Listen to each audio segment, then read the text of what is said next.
The Fox 61 News at 10 starts now. Breaking now at 10, officials have identified the woman who was killed by an Immigration and Customs Enforcement officer in Minneapolis earlier today. Thanks for joining us for the Fox 61 News at 10. I'm Brent Harden. And I'm Sarah Sanchez. The shooting happened after 9 a.m. Central Time, and soon after, protesters started flooding the streets. Fox 61's Valerie Moravi joins us in studio now with the latest developments, including new witness video. Valerie. That's right, guys. Well, the victim was identified as 37-year-old Renee Nicole Macklin-Good of Colorado Springs. Now, in this disturbing video we're about to show you, it gives us a closer look at the encounter between several ICE agents and a U.S. citizen who is just trying to leave the area before she was shot.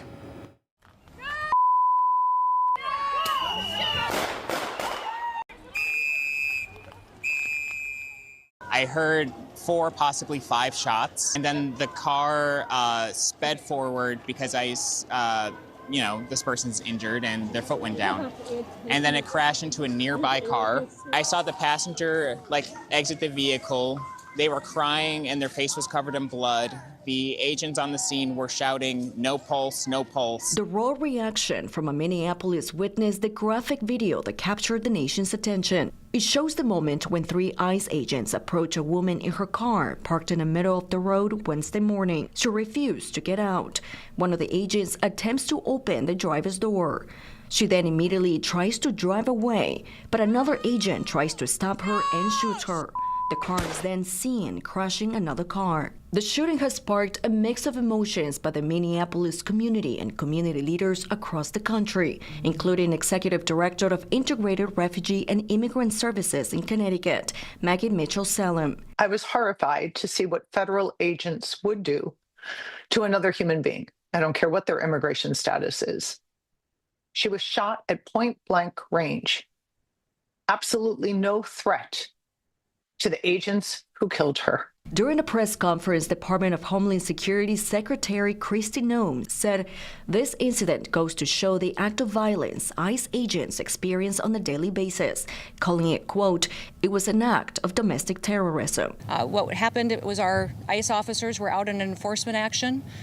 They got stuck in the snow because of the adverse weather that is in Minneapolis. They were attempting to push out their vehicle, and a woman attacked them and those surrounding them and attempted to run them over and ram them with her vehicle.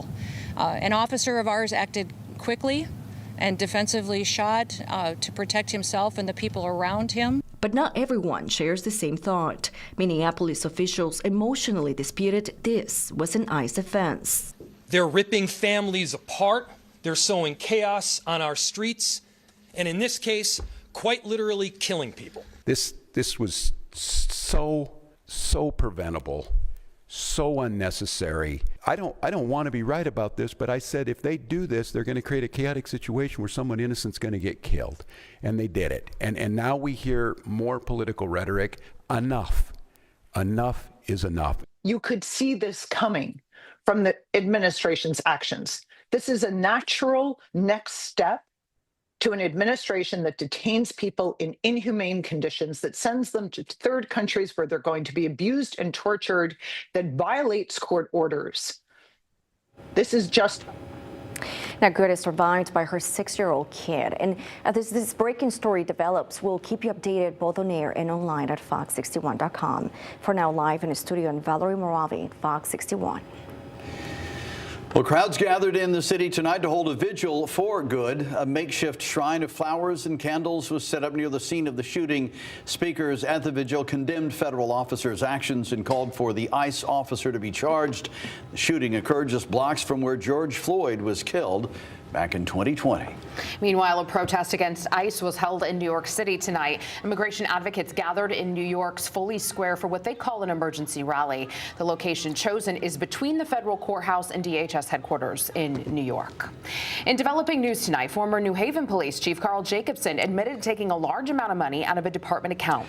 And this misuse of funds is sparking even more conversations on the department's policy when it comes to handling of money and why he did this.